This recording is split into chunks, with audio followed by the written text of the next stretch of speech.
কি হবে? ঘোড়ার ডিম হবে, ঘোড়ার ডিম। আর এক প্রতারণার ফাঁদ বাঁধছে কি ফ্যামিলি কার্ড, কৃষক কার্ড। মানুষ হলো দেশে 18 কোটি, বলে আমরা 50 কোটি কার্ড দেবো। আগামী 12 তারিখে কোন লোক, কোন ভয়, কোন প্রলোভনে আমরা যেন কান না দিই। এখন এতে কাজ হচ্ছে না, প্রশাসনকে শক্ত করে বলছি তো। এখন আমার আর এক প্রতারণার ফাঁদ বাঁধছে কি ফ্যামিলি কার্ড, কৃষক কার্ড। ভুয়া কার্ড, ভুয়া। আমি প্রধান নির্বাচন কমিশনারকে, সচিবকে ওই উত্তরবঙ্গ এলাকায় কার্ড বিলি করতেছি, তার ভিডিও করে আমি পাঠালাম যে এটা কি নির্বাচনী আচরণবিধি লঙ্ঘন। আপনি নির্বাচন আচরণবিধিতে বলেছেন নির্বাচনের আগে কোন প্রার্থী, কোন দল জনগণকে কোন অনুদান দিতে পারবে না, কোন প্রতিশ্রুতি দিতে পারবে না। তারা কার্ড বিক্রি করতেছে, কৃষক কার্ড দেখাচ্ছে যে কৃষক কার্ড আমরা এটা তোমাদের দেব। তার মধ্যে আবার মানুষ হলো দেশে 18 কোটি, বলে আমরা 50 কোটি কার্ড দেবো।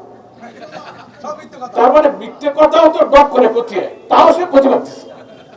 বুয়া কাকে বলে? মিথ্যে কথা কোথায় যেহেতু জড়ায় যাচ্ছে। মানুষ 50 কোটি কার্ড কি করে, মানুষ 18 কোটি দেবে 50 কোটি। আচ্ছা কোন কার্ডে কত পাওয়া যাবে তাও 4 রকম বলতেছে। একজন বলতেছে 4,000, কেউ কয় 21,000, 20,000, কেউ কয় না চাল, গম, তেল, চিনি, রেশন পাওয়া। কোনটা যে কি হবে? ঘোড়ার ডিম হবে, ঘোড়ার ডিম। এখন ভোট দাঁড়িপাল্লা থেকে টাইনে আর একদিকে নেওয়ার এই সমস্ত ভুয়া চেষ্টা, বাংলার মানুষেরা তো বোকা নেই, এত বোকা নেই।